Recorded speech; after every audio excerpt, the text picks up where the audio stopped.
Chapter 14, the first apostolic endeavors.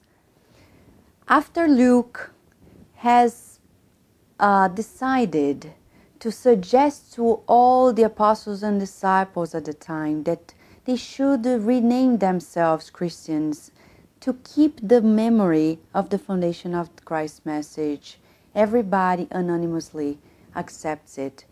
So a reflection for us: when an idea is easily taken among people who are of goodwill,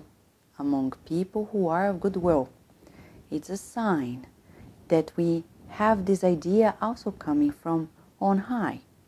So in this chapter, one of the most important parts happened when Luke decides to share that it's important to define Christianity. Let's remember, friends, this is not about creating sectarianism. This is about the survival of the movement itself.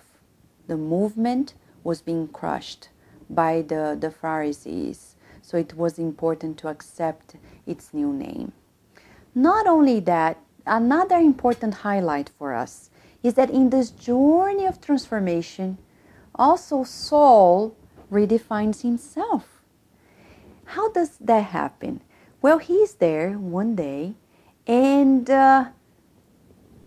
Sergius Paulus, the same Roman name, the same man who helped free Stephen, comes and hears about this man, Saul and others who are helping people around. He's sick again.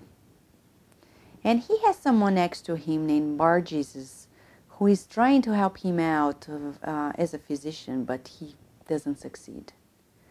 He calls Saul and Barnabas, and there they are to see this very important Roman person. This personality of the city is there, and Saul starts describing about the medicine of the soul. It's the first time that we hear in these teachings of early Christianity a new concept of health. And he says, enjoying the health of the spirit means we have changed the cause of our life's worries. There he also calls Luke for the medicine of the soul. And Saul greatly enhances the purpose of medicine to our eyes, something we need to reflect at this time being, especially at a time that everybody's thinking about health reform. Then, he not only goes there and teaches these beautiful and profound and immortal lessons to Sergius Paulus, but he heals Sergius Paulus. Of course, he's amazed about it, and he wants to pay for the service, and he learns another lesson. The blessings came from God. How can I be paid for this? This is what we learn in Spiritism. Give freely what you freely received. Saul knew, like Jesus, that nothing that comes through us is ours. So we shouldn't call ourselves, I'm a healer. Actually, I'm the instrument of the healer, which is God. And Saul knew it himself. That's why he was so successful as well, because he was faithful and he was in alignment, in attunement with God. And then he's granted the opportunity to found the first church of Christianity with the help and support of the Roman Sergius Paulus. They feel that they are glorified. And what happens to Saul? Barnabas and others suggest, come on, Saul. Sergius Paulus, he was the very man who helped Stephen. Stephen changed his name because of Sergius Paulus in respect for having been freed by him. Now, it's your turn. It's your time. And Saul says, actually, you're not going to change much because you're just going to change a letter. Your name is going to sound more Roman. And he says, yes, you're right. There's no difference between Saul and Paul except in writing and pronunciation. And this decision, he says, will be an excellent homage to our first missionary triumph among the Gentiles. And at the same time, it will be a wonderful remembrance of such a generous spirit.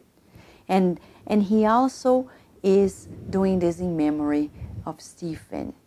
From there on, our man Paul comes with us, teaching us new lessons.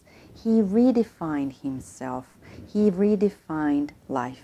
But one other highlight that is worth mentioning in this chapter is when, after this amazing experience, the very man that used to be Sergius Paulus' physician, Bar Jesus, comes and is interested in getting to know what is Paul's lucky charm. He wants to buy it. He thinks, maybe I can buy it and be as successful as he is. And here we learn another lesson. Paul says, yes, my talisman or lucky charm is faith in God combined with selflessness. How about if we this week, during the time that we are reflecting on this teaching, we use this lucky charm? Faith in God combined with selflessness. Think about it. Let us reflect and enjoy the amazing lessons of this book that is a must to read in our lives as we prepare for the next chapter, chapter 15.